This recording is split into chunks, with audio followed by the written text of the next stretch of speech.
Donald Trump foi eleito presidente dos Estados Unidos, a maior potência econômica e bélica do mundo. Quais os efeitos da sua gestão na economia brasileira, no seu dia a dia? O nosso convidado é Tiago França, professor de economia. Daqui a pouquinho, no Ponto de Equilíbrio.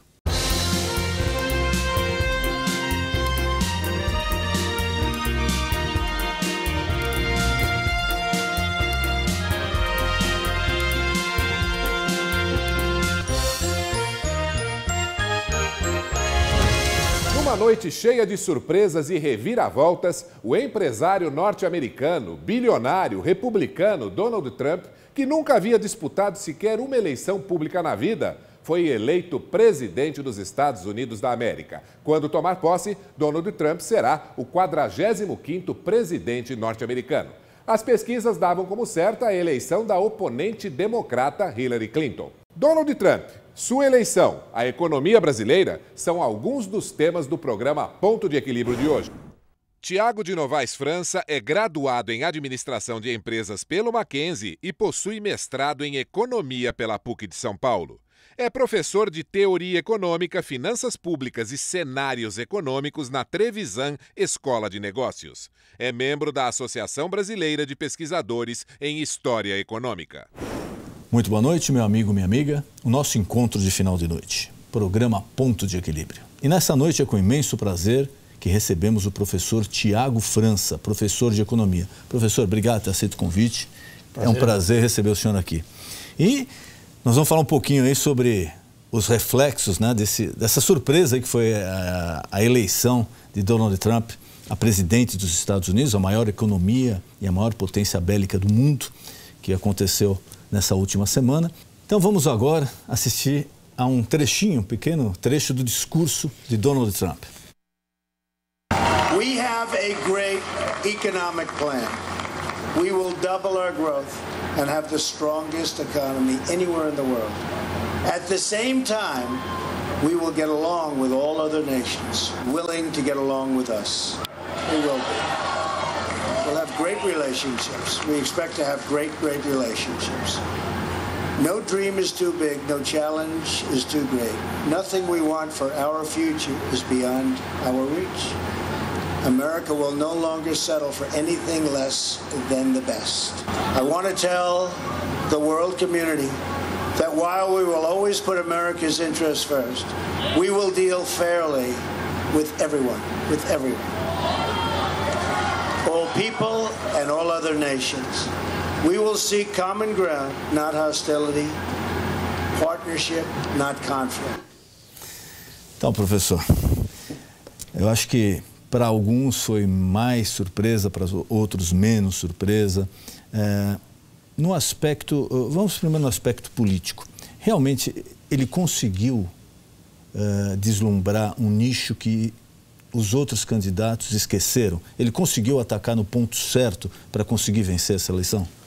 Olha, eu entendo que o Trump ele conseguiu atingir com o discurso dele, pelo menos o discurso enquanto ele estava na corrida eleitoral, aquela parcela da população americana que já se sabia estava bem descontente, digamos, com o establishment, né, democrata dos últimos 8 anos. Né? Que é aquela parcela da população que, contrária a gastos sociais muito altos, aquela parcela da população que acabou sendo, em parte, afetada por alguns acordos internacionais feitos pelo atual presidente Obama, que acabaram gerando uma parte de desempregos, ali principalmente em alguns estados específicos ali do meio oeste americano, né, e que esse pessoal estava bastante descontente com essa política. Né, e o discurso do Trump foi muito focado nessa parcela da população. Né, aquela animosidade toda que ele colocou no discurso, aquela ênfase que ele colocou em retomada de empregos, em redução de impostos, enfim, em colocar os Estados Unidos em primeiro lugar, o americano em primeiro lugar, isso atingiu de forma bastante certeira essa parcela da população descontente. Agora, ele fez algumas promessas que, é lógico, tecnicamente falando, não são tão fáceis de se executar, principalmente na democracia americana, onde o presidente depende muito do Congresso, muito de aprovações, de maioria, de ter maioria, de não ter maioria. Inclusive, ao contrário do que se pensa, lá nos Estados Unidos o presidente ele manda pouco, né? Se ele não tiver uma boa base, ele não consegue executar as coisas. Na área econômica, ele fala, nós vamos trazer de volta o emprego, nós vamos reduzir impostos, nós vamos valorizar o americano, mas isso não é tão fácil assim, mesmo porque essa indústria já vem sucateada há muitos anos nos Estados Unidos, né? Foi terceirizada para a China, para a Índia, para outros países em crescimento. Será que ele vai conseguir, já nesses primeiros 4 anos, realizar 50%, 60% do que ele prometeu? Olha, a ver, porque na verdade a questão dele, principal, quando ele, por exemplo, coloca que ele vai rever acordos com a China, que ele vai rever uma série de outros acordos, tanto bilaterais quanto multilaterais, que os Estados Unidos firmou aí nos últimos anos, o Transpacífico também, que é outro acordo muito importante que está em curso no Congresso americano, né? Quando ele coloca que ele vai rever tudo isso, que ele vai combater, que ele vai colocar eventualmente alguns freios nos acordos com a China, esse tipo de coisa, eu entendo que é uma coisa muito mais da questão eleitoreira, muito mais na corrida eleitoral do que na prática, né? Até porque a gente também não pode esquecer que uma coisa é o Trump na corrida eleitoral, outra coisa é o Trump como efetivo presidente em curso, em que ele vai ter que passar uma série de matérias pelo Congresso. A despeito do Congresso, nessas últimas eleições, se refletido a favor dos republicanos, tanto no Senado quanto na Câmara dos Deputados, e aliás, na Câmara dos Deputados com uma ampla vantagem, é bom se dizer também o seguinte, que durante a campanha, o Trump se embarreirou com vários líderes políticos do próprio partido dele, do próprio Partido Republicano. Dentro disso que o senhor falava, hoje é essa disposição. No caso da Câmara, foi uma vitória bastante expressiva. O Senado bem mais justa, mas, de toda forma, há uma maioria republicana nas duas casas. Só que há também uma parte desses deputados e senadores que não necessariamente tem uma ideologia muito próxima do Trump. Inclusive, que foram contra ele, vários senadores americanos. Alguns deixaram Marco a campanha. Rubio, etc. Exatamente. Declararam que não votaram nele, que não vão cooperar. Então, Denis, eu entendo que no horizonte de curto prazo, ele até pode ter um horizonte mais tranquilo aí em relação às casas parlamentares. Entretanto, no longo prazo, aí ele vai precisar ter uma boa relação interpessoal, saber lidar com as duas casas, porque a possibilidade de eventuais, digamos, discordâncias aí podem ocorrer com alguma frequência. E um outro ponto que eu queria colocar também é bastante importante, né? Uma coisa é o eleitor que votou no Trump, uma coisa é o eleitor que votou tanto em deputados quanto em senadores republicanos. Há uma diferença, né? A gente já aqui comentou que a parcela da população que foi bastante firme dentro da proposta do Trump e que acabou votando nele, não necessariamente é a mesma parcela que votou para senadores e deputados. Até porque os senadores e deputados americanos, eles têm normalmente muito apoio de lobbies industriais, do setor agrário, de pessoas que querem se ver representadas nas casas parlamentares. Tá? E obviamente que esse pessoal também está lá para defender também os interesses das grandes corporações americanas, do pessoal do setor agrícola, e que obviamente não vão deixar com que determinadas ações que estreitam o livre comércio, por assim dizer, prejudiquem essas empresas. Quantas empresas americanas atuam na China? Muitas. Inclusive fazendo uso da mão de obra chinesa, uma mão de obra barata, e que tem realizado grandes lucros lá. Uma taxação menor. Né? Exatamente.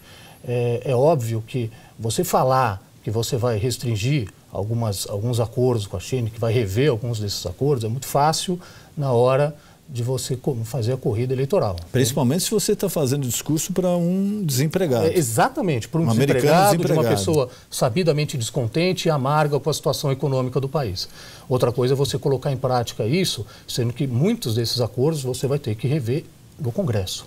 E o Congresso também vai ter alguns limites. E um outro detalhe muito importante que as pessoas esquecem, né?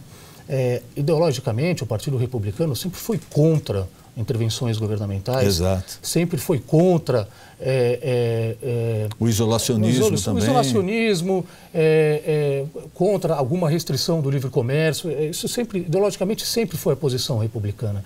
O que o Trump foi inverter uma ordem ideológica de décadas e vindo com esse discurso, o que também pode descontentar muita gente dentro das casas parlamentares aí. Então, uma coisa é o Trump personagem que fez a corrida eleitoral, que ganhou e que conseguiu atingir a parcela da população que ele queria atingir. Outra coisa será o Trump efetivamente como chefe do executivo e ali tendo que se submeter a algumas ações do Congresso e ter que fechar algumas alianças dentro do Congresso que muitas vezes não serão a favor dele.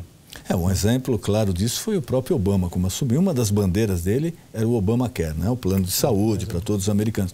Ele passou 6 anos tentando aprovar o Obamacare e negociando exaustivamente com todo o Congresso. Conseguiu agora, praticamente 1 ano e meio, 2 anos antes dele sair. Ele demorou 6 anos para um único plano, o plano de saúde contestado. Muitos dizem que isso daí acabou roubando votos da Hillary, porque uma parte da população também não concorda com o Obamacare, que foi imposta, né, pelo governo americano. Mas não é tão fácil assim. Não é, olha, eu vou mudar isso amanhã e acabou. Não, a coisa não...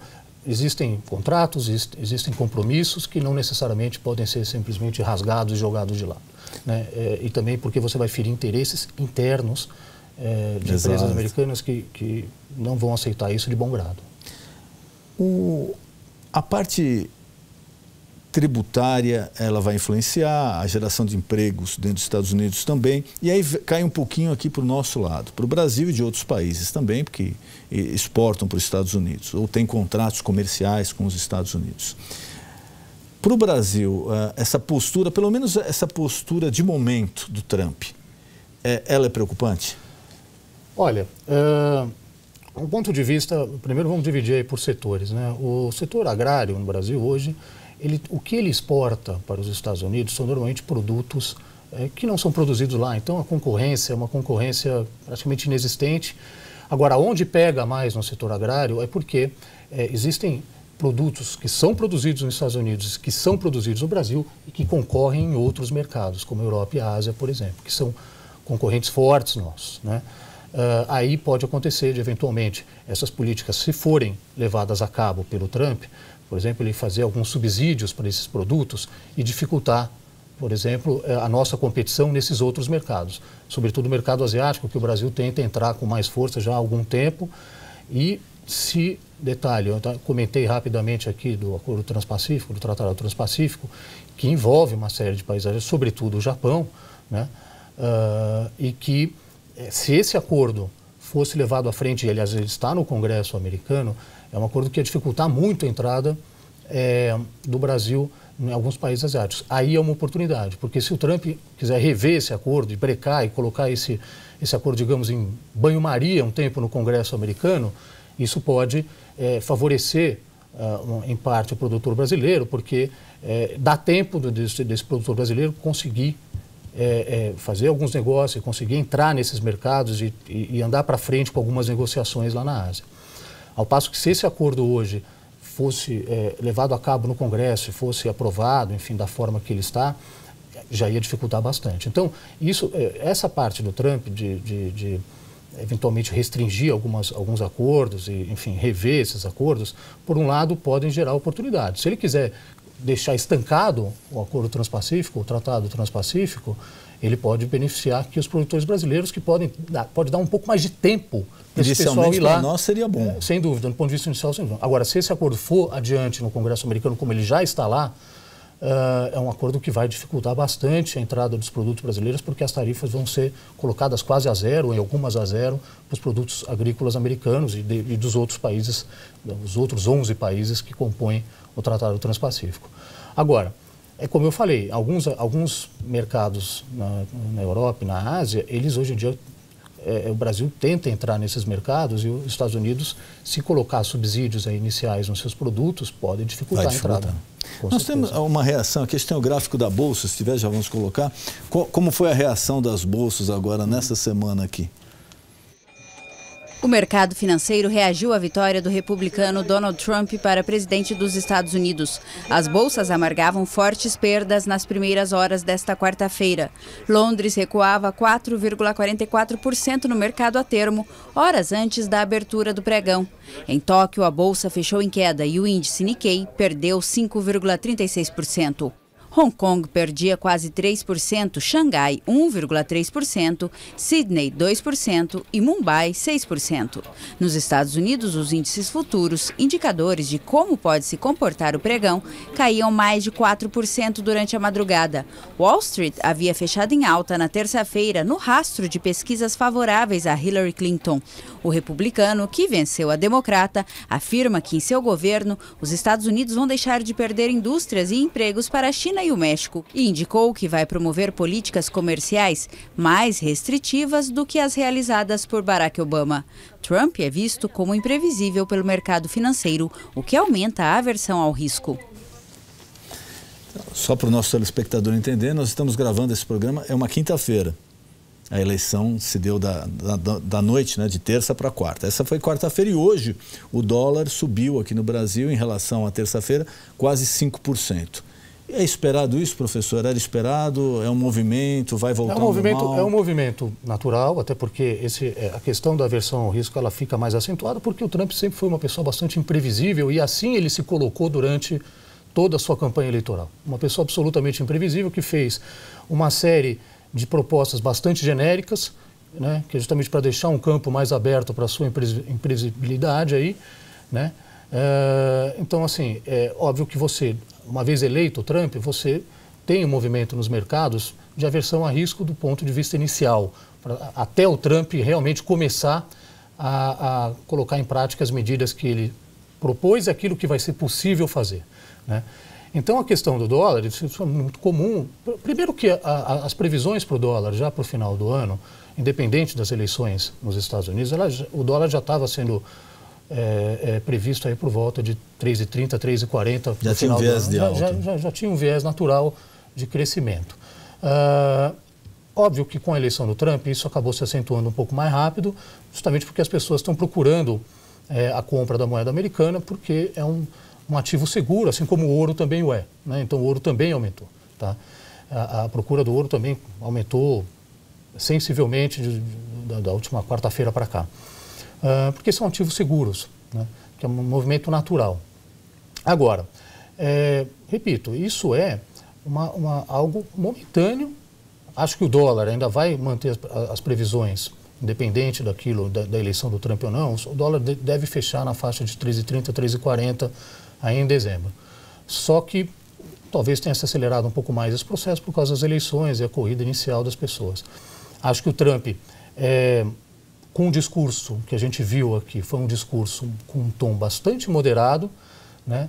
Já mostrando que aquilo que ele falou em campanha é A e aquilo que ele vai fazer não necessariamente é aquilo, porque ele sabe que não adianta sair brigando com todo mundo, se embarreirando com todo mundo, não resolve fazer isso. Já mudou muito, né? O primeiro discurso dele já foi um discurso bastante conciliador, justamente para acalmar os mercados, porque ele já sabia, obviamente, que a equipe econômica dele ali já sabia que os mercados iam ter esse tipo de reação na eleição dele. Então já ficou muito claro que foi uma orientação bem clara para ele dar um discurso bastante conciliador como ele deu.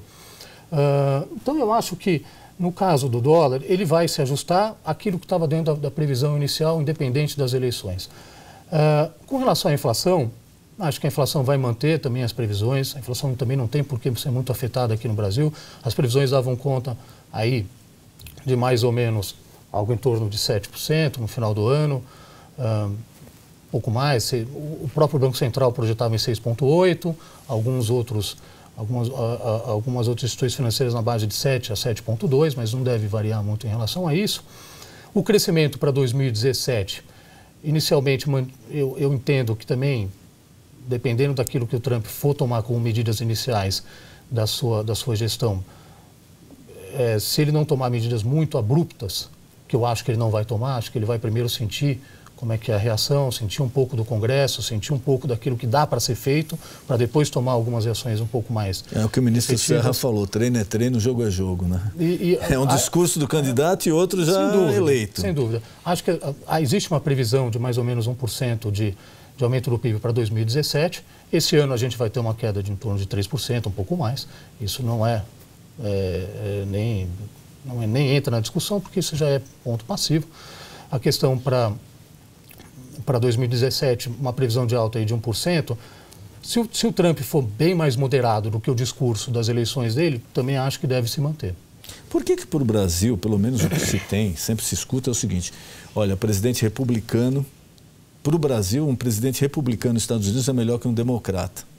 Por que se tem essa ideia que o republicano ele é menos protecionista, ele cobra menos impostos? A linha de quem entende por aí é essa, ou seja, de que a ideologia do Partido Republicano é uma ideologia de livre comércio, uma ideologia de quanto menos intervenções governamentais melhor, quanto menos protecionismo melhor, e isso favorece obviamente os contratos internacionais, favorece o comércio internacional, você não gera muitas barreiras de entrada de produtos, né? Então isso, teoricamente, dentro dessa ideologia, é melhor para o Brasil. Acontece que o Trump não tem esse discurso. Apesar de ser republicano. Ele foi contra uma ideologia do Partido Republicano, que é uma ideologia já muito sabida, e é por isso que ele também arrumou uma série de problemas dentro do partido durante a sua campanha, né? Tem como o Brasil melhorar bastante a relação comercial com os Estados Unidos? Como é que ela está hoje? Hoje dentro da balança comercial, os Estados Unidos é o nosso segundo parceiro em termos de importância. O primeiro é a China, o segundo é os Estados Unidos.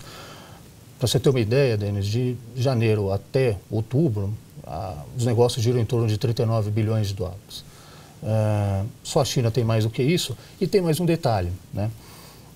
Por que o México pode ser também um fator complicado nessa história, né? Essa história do Trump de subir muro, de deportar imigrantes ilegais. E diga, só um detalhe, que os imigrantes ilegais hoje em dia já somam 11 milhões nos Estados Unidos. Deportar toda essa gente é basicamente impossível, né? Sem contar o custo que isso vai envolver. Não, pela lei vigente hoje, ele fala, vou deportar imigrante ilegal. Pela legislação vigente hoje nos Estados Unidos, qualquer autoridade pode deportar um imigrante ilegal.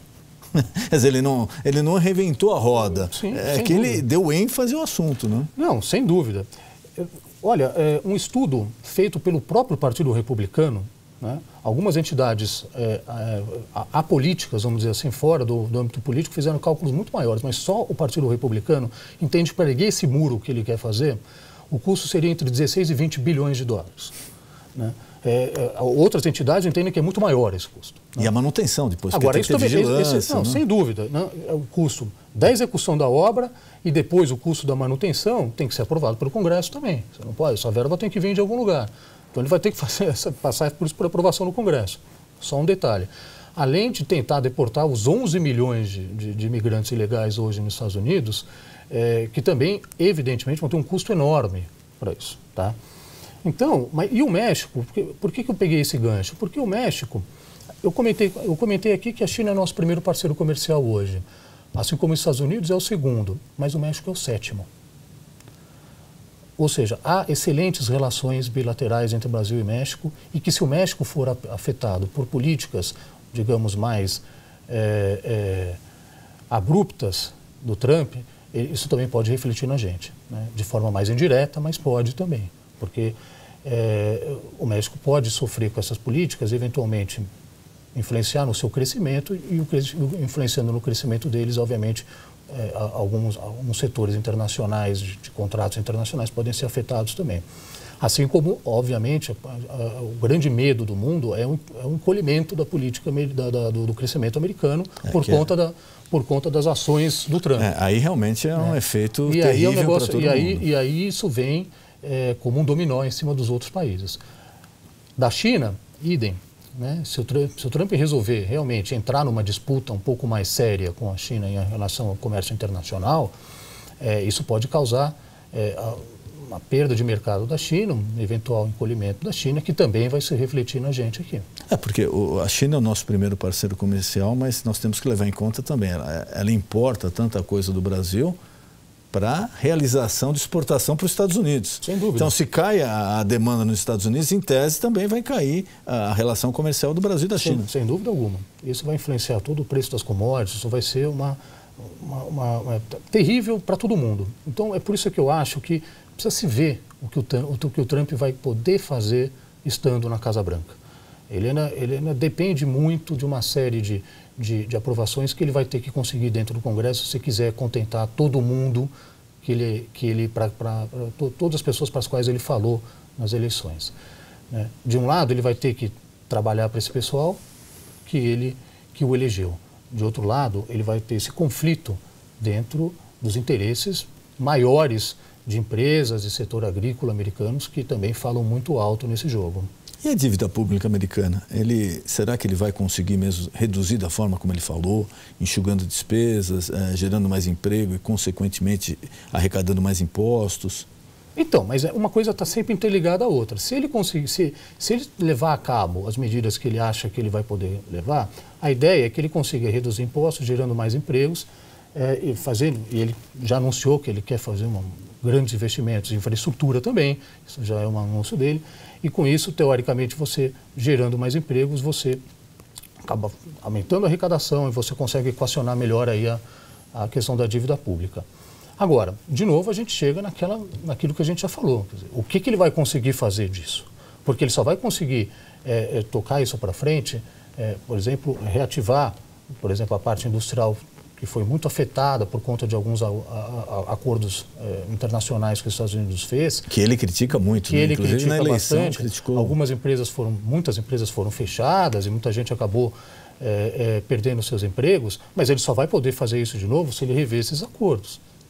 Ou se ele fizer maciços investimentos em determinados setores da economia, que também, né, diga-se de passagem, depende de aprovação via Congresso para liberação de verba.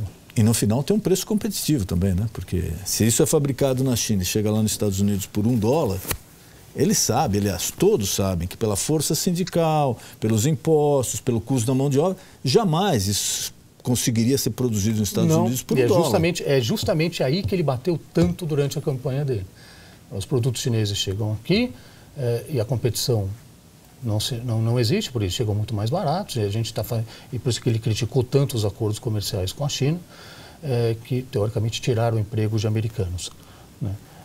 A ver se ele vai conseguir rever esses acordos. Não é fácil de você rever um acordo assinado, um compromisso, com tudo certinho. Lógico, que quem investiu lá fora também se cercou de todas as garantias. Sem dúvida nenhuma. Empresas americanas investiram bilhões na China para montar parques industriais na China. E realizam lucros enormes. Né? Não vai falar, olha, a partir de amanhã você não vende mais aqui. Não é assim que funciona. Não, a coisa não funciona dessa forma. Então, eu até vejo, por um lado, que o Trump, algumas medidas que ele se propõe a fazer, talvez ele consiga.